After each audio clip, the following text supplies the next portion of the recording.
O governo brasileiro condenou os ataques contra o Irã e a oposição reagiu ao posicionamento. Acompanhe com Bruno Pinheiro. O governo brasileiro condenou com veemência neste domingo os ataques militares de Israel e, mais recente, dos Estados Unidos contra instalações nucleares do Irã. Em nota, o Itamaraty afirma que israelenses e americanos violaram a soberania do Irã e do direito internacional. Abre aspas.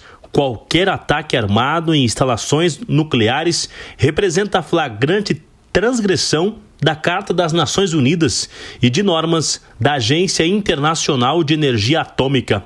Ações armadas contra instalações nucleares representam uma grave ameaça à vida e à saúde de populações civis, ao expô-las ao risco de contaminação radioativa e a desastres ambientais de larga escala. Fecha aspas.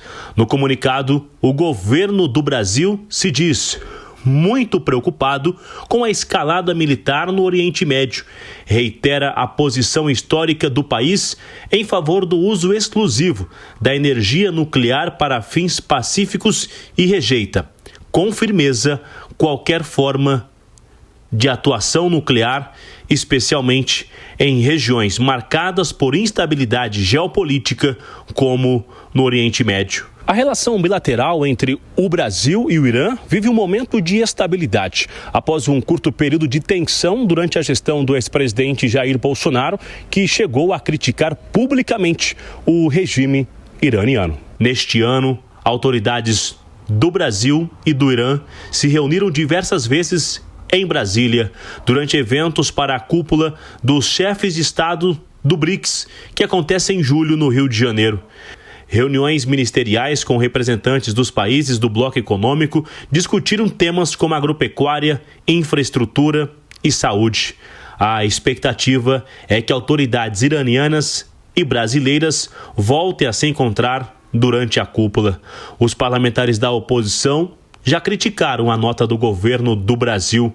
Para o deputado Rodolfo Nogueira, membro da Frente do Brasil-Israel, o governo brasileiro está do lado errado da história. Trump está colocando ordem na casa e deixando claro que a omissão não pode ser política de Estado.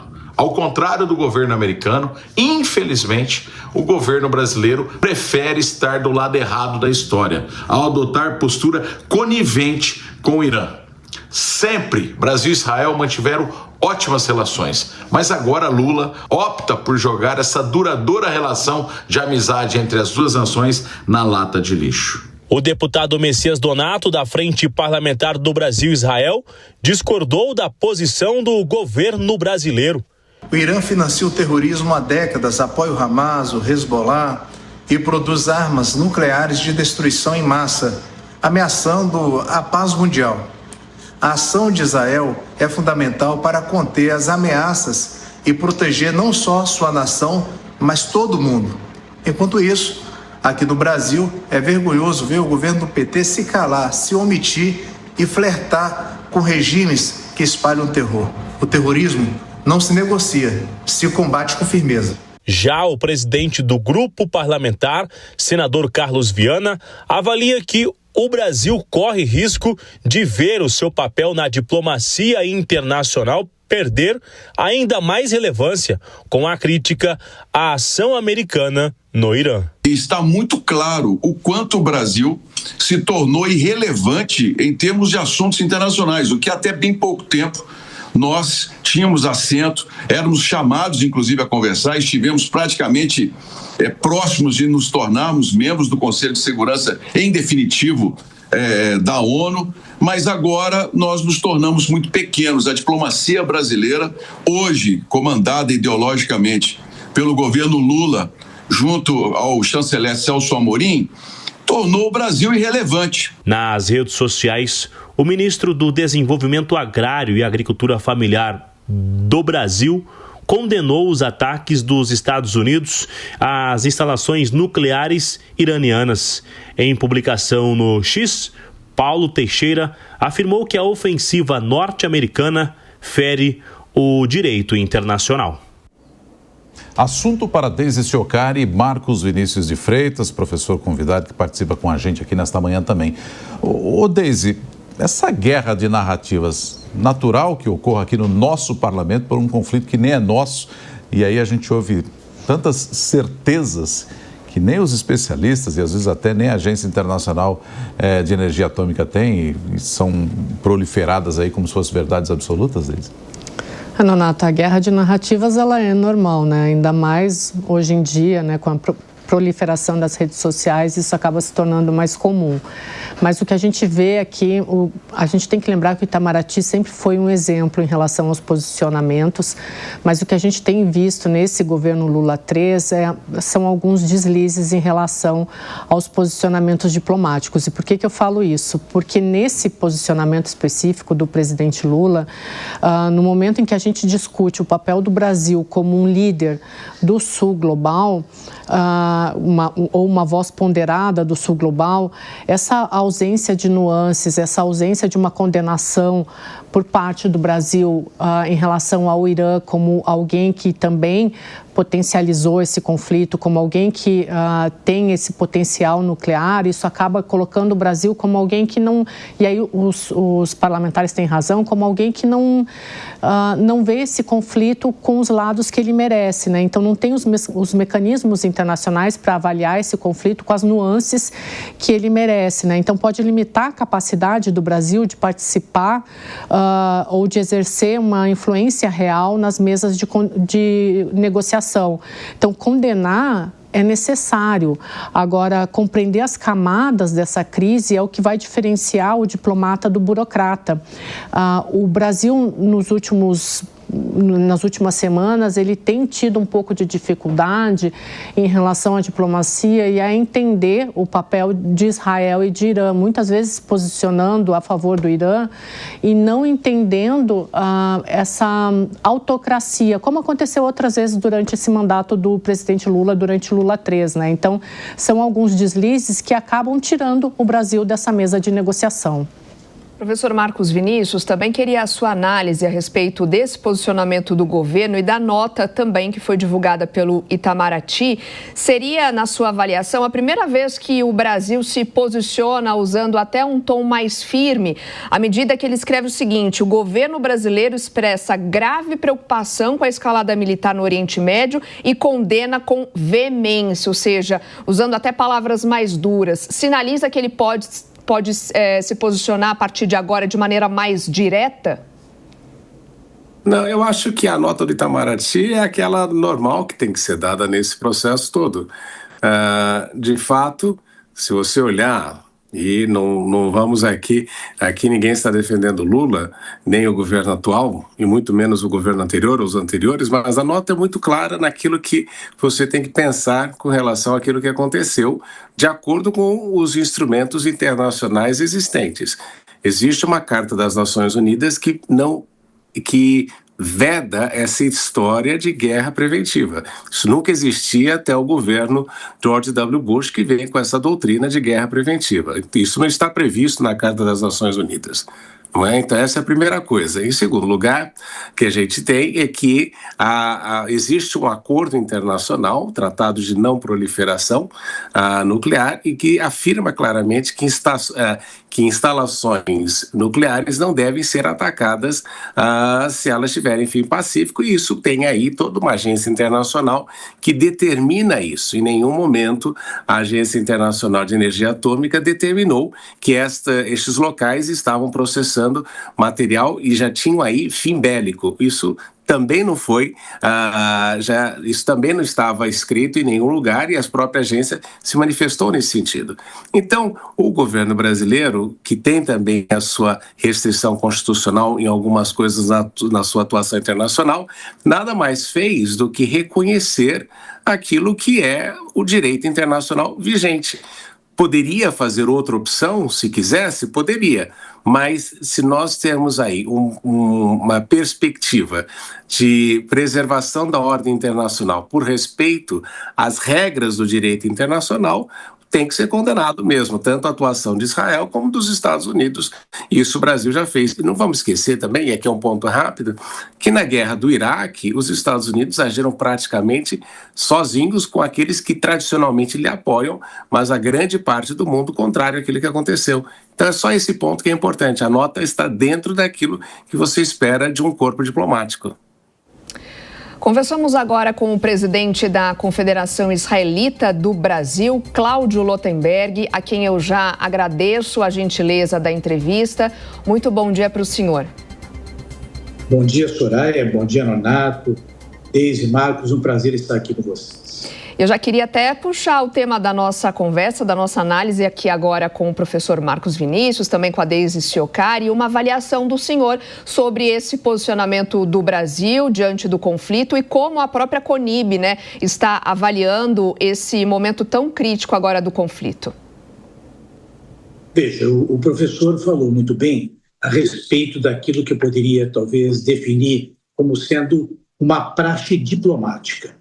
E, evidentemente, que para isso existe toda uma normativa, todo um código de relação.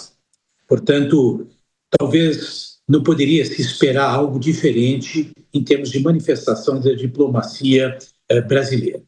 Entretanto, eu vejo um lado muito prático, que é aquilo que a história traduziu ao longo de um período muito longo. E talvez o maior resgate seja o próprio momento da Segunda Grande Guerra Mundial, onde houve toda uma expectativa dentro de interesses que eram coordenados, quer sejam eles dentro de uma prática da ordem diplomática, muito embora naquele momento a ONU não tivesse qualquer expressão ou presença, mas essa demora, essa lentidão trouxe consequências danosas em termos de vidas humanas que foram sacrificadas. Muito embora, e é verdade, a agência que cuida dos assuntos relativos às armas nucleares não tenha detectado sinais claros, tampouco ela admitiu em qualquer momento que essa possibilidade estaria sendo excluída. Israel tem um sistema de informação bastante aprofundado, onde os detalhes são acompanhados de perto.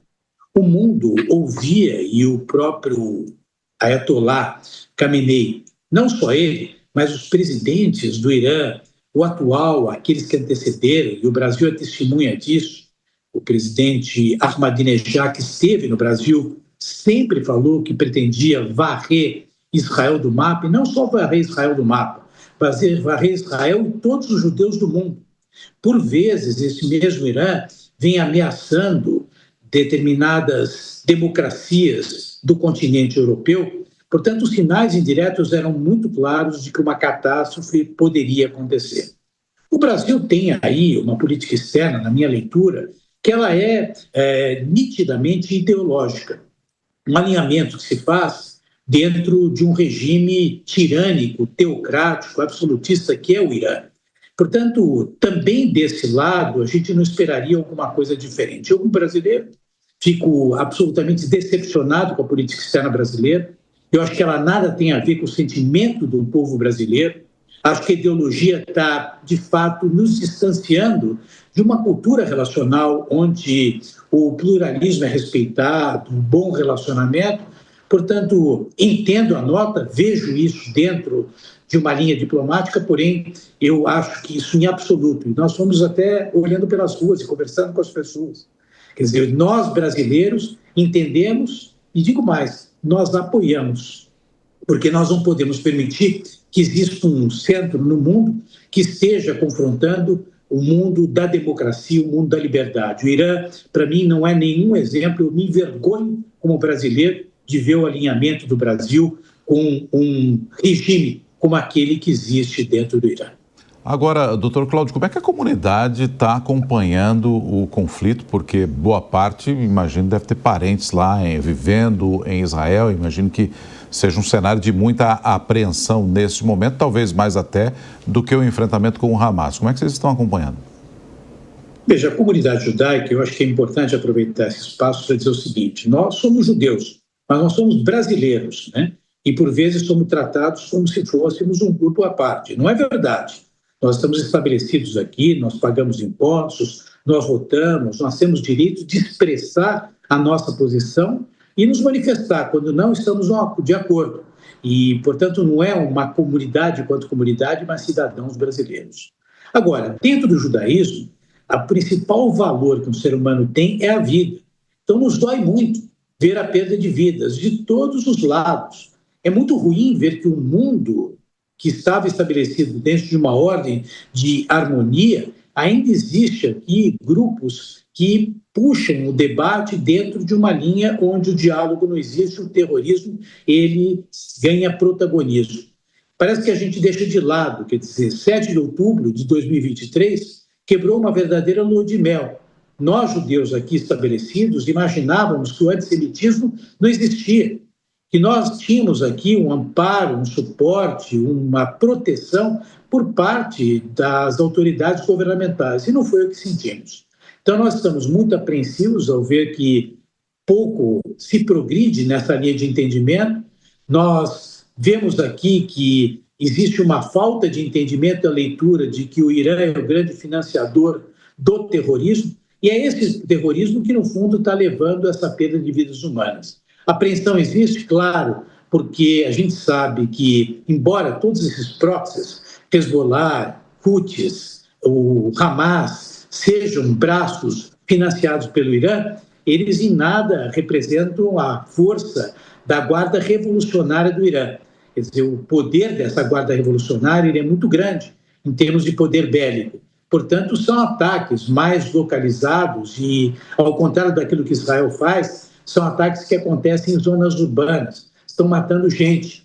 Mas nos dói muito, não só essas vidas, nos dói muito ver que as vidas dos iranianos também estão ameaçadas.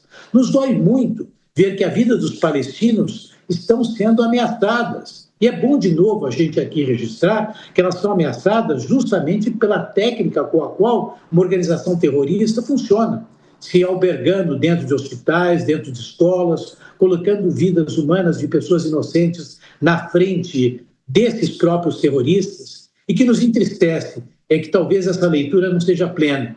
Ainda a leitura, e particularmente do governo brasileiro, é uma leitura ideológica, que não consegue enxergar o todo, que não consegue enxergar, inclusive, as condições pelas quais foi criado o Estado de Israel, onde se estabeleceria também o Estado palestino. Sim. Quando a gente vê que o governo brasileiro menciona, e adequadamente, que há que existir um Estado palestino, ele não se atenta às questões históricas. Ele não se atenta que 60% da população da Jordânia é formada por palestinos. Então, é de fato importante que a gente conheça o todo, para poder agir como o povo brasileiro quer agir.